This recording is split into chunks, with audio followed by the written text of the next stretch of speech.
Hi everyone. আজকে হচ্ছে আমার মায়ের জন্মদিন। তো আজকে আমি মায়ের জন্মদিন উপলক্ষে মায়ের জন্য পায়েস বানাবো। আমি পায়েস বানাতে জানি না। এর আগের বছর জন্মদিনেও আমি মায়ের জন্য পায়েস বানিয়েছিলাম, তখন ওই দিন মা ছিল, মা বলে বলে দিয়েছিল তাও যে কিভাবে কি করতে হয়। কিন্তু এখন এই মুহূর্তে মা মামা বাড়িতে গেছে, মা বাড়িতে নেই, আমাকে একাই পুরোটা করতে হবে।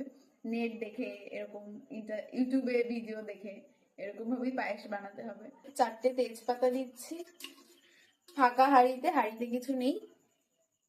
তারপর ওই 5-6টা মতন এলাচ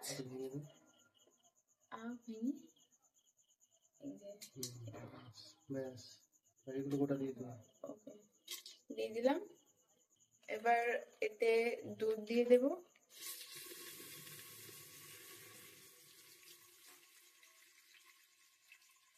মোট 2 প্যাকেট দুধ দিয়ে দিলাম।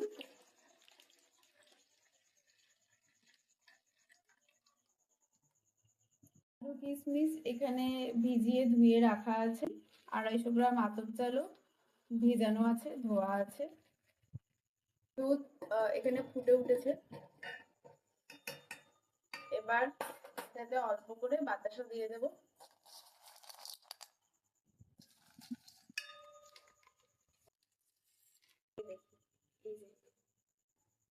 দুধটা সাদা সাদা ছিল, হলুদ বাতাসা পড়াতে দুধটা হলুদ হলুদ হয়ে যাচ্ছে।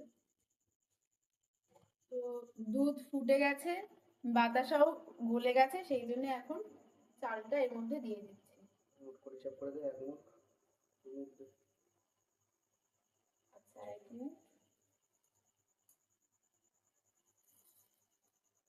2 মিনিট।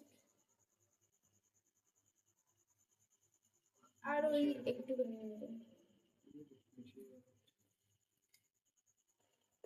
এটাকে কন্টিনিউ নাড়তে হবে যাতে চালটা হাঁড়িতে না লেগে যায় তলায়, সেই জন্য এটা নাড়তে হবে।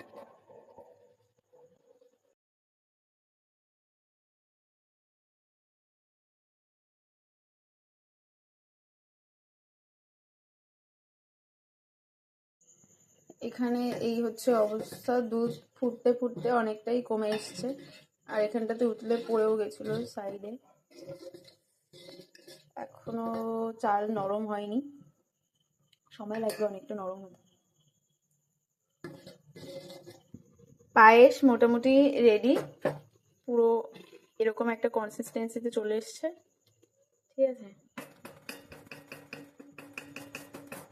বাইরেটা ভীষণই অপরিষ্কার হয়ে গেছে, এখানে দুধ উতলে পড়ে গ্যাসে পড়ে, সেটা কোনো ব্যাপার না, আলটিমেটলি হচ্ছে খাবারটা। এবার এর মধ্যে দিয়ে দেব হচ্ছে কাজু আর কিশমিশ। আগে থেকেই ভেজানো ছিল কাজু আর কিশমিশ, এটা এবার দিয়ে দেব।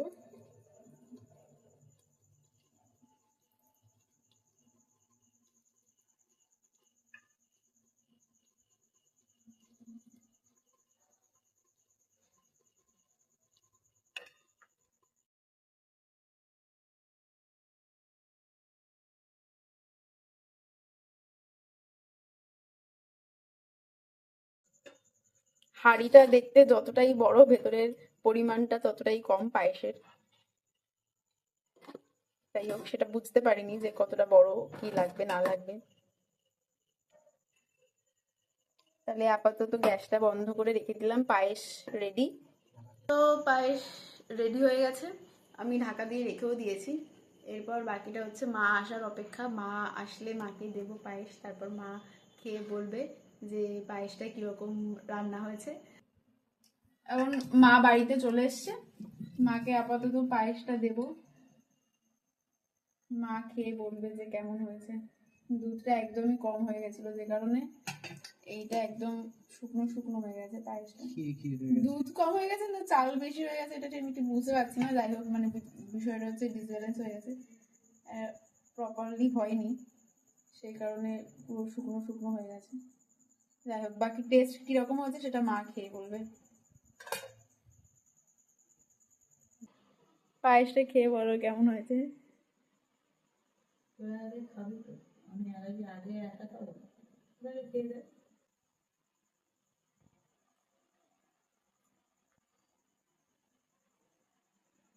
ভালো তো হয়েছে, সুন্দর হয়েছে।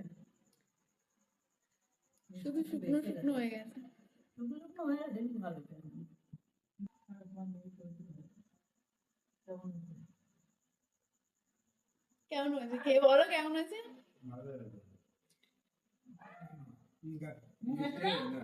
ওই যে বৃষ্টি হয়ে গেছে এখন, সত্যি কথা বেরিয়ে গেছে, বৃষ্টি হয়ে গেছে।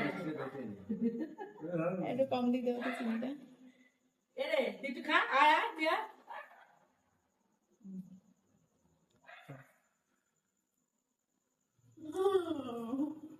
তো মায়ের পায়েসটা খেয়ে ভালোই লেগেছে, সেটা মা নিজেই বলেছে। কিন্তু যেটা হচ্ছে মূল বিষয়, যে পায়েসটা আদতে কে রান্না করেছে এইটা নিয়ে একটু দ্বন্দ্ব আছে। মানে আমি করেছি অবশ্যই, করিনি এমনটা নয়, কিন্তু আমাকে একজন করতে, মানে পায়েসটা রান্না করতে আমাকে একজন ভীষণ পরিমাণে সাহায্য করেছে। সেই জন্যই হয়তো পায়েসটা এত সুন্দর খেতে হয়েছে, দেখতেও এত সুন্দর হয়েছে, এটাও তার বুদ্ধিতেই হয়েছে। যাই হোক, দুজন মিলে রান্না টান্না করে বেশ ভালোই হয়েছে। এটাই ছিল আজকের একটা ছোট্ট ভিডিও। রান্না বান্না আমি পারি না কিছু, পায়েস রান্না করা তো দূরের কথা, আমি কোনো রান্নাই করতে পারি না। আগের বছরেও মায়ের জন্মদিনে পায়েস রান্না করেছিলাম, এই বছরও চেষ্টা করলাম রান্না করার, যা হয়েছে যেইটুকু হয়েছে সবার সাহায্য টাহায্য নিয়ে। এটাই তো, ভালো লাগলে ফেসবুকে পাঠিয়ে দেবো। ভালো লাগলে অবশ্যই তো লাইক, কমেন্ট, শেয়ার